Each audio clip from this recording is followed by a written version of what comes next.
process to practice, and it is very, very sublime and result is guaranteed. So we have to practice Bhakti Yoga. So further Krishna describes Yada viniyatam chittam atmanyevavatishtate nisprahah sarva kamebhyo yukta ityuchyate tada.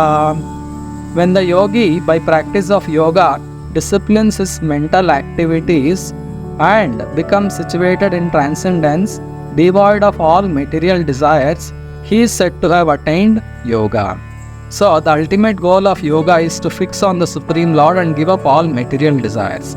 Unless we give up all material desires and also develop desires to connect ourselves with the Supreme Lord, we cannot advance in yoga. So that is explained here by Lord Krishna.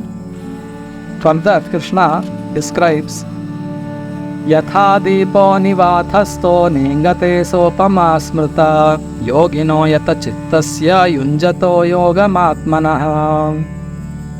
As a lamp in a windless place does not waver, so the transcendentalist, whose mind is controlled, remains always steady in his meditation on the transcendent self. Just like a lamp, when it is in a place free from any flow of air, free from wind, it doesn't waver. The flame is steady, fixed. In the same way, a person who has fixed his consciousness, fixed his mind on the Supreme, he does not get agitated by so many external material conditions. In this material world, we are exposed to many situations according to our own karmas and according to the material nature. There is summer, there is winter. In summer there is severe heat, in winter there is severe cold. And because of our own material body, sometimes we get diseases, we become old, so there are bodily pains. And because of other living beings, we are disturbed in many ways. So in this way, there are so many material fluctuations that keep happening. So a yogi who has fixed his attention on the Supreme is not disturbed by all these external material conditions. So that is described here by Lord Krishna, that a yogi who has fixed his mind on the Supreme, he does not waver, he does not get agitated, just like a lamp in a windless place doesn't waver. So further, Krishna describes the highest position a yogi achieves.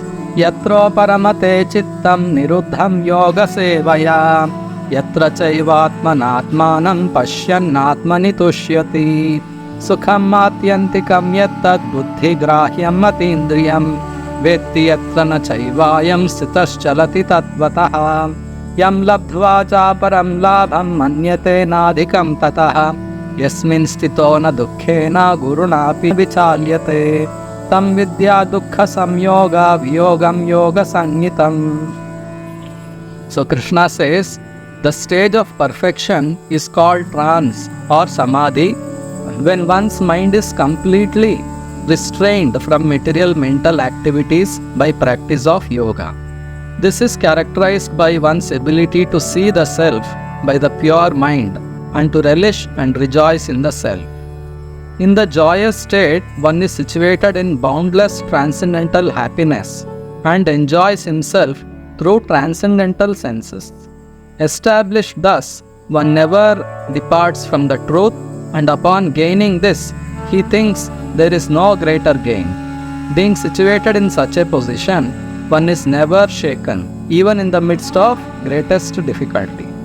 This indeed is actual freedom from all miseries arising from material contact. So this is the transcendental position which a yogi achieves by practice of yoga. He achieves that position which is free from all material distractions. He enjoys himself in contact with the Supreme Lord. When the soul awakens its spiritual senses, then it can see the spiritual form of the Lord. The form of the Lord is extremely beautiful. He becomes very happy by having darshan of the Lord in the heart. The Lord is there in the heart as Paramatma. He can see the Lord in his heart. And then real happiness begins when he becomes a bhakti yogi. Just by having darshan is not enough. One has to establish a relationship with the Supreme Lord. We can establish a relationship with the Supreme Lord under the guidance of one more devotee.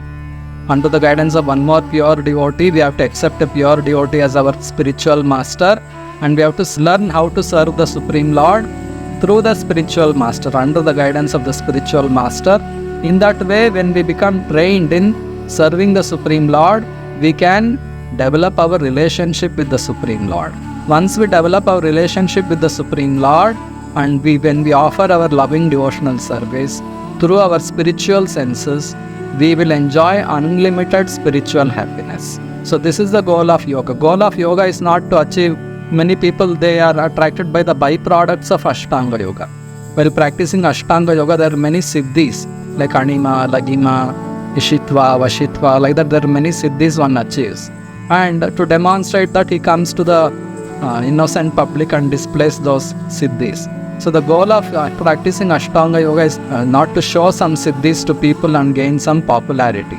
The goal of yoga is to become completely free from material desires, awaken our love for God, awaken our loving relationship with the Supreme Lord, and serve the Supreme Lord. By serving the Supreme Lord through our spiritual senses, we derive unlimited spiritual happiness. So this is the highest position a yogi can achieve.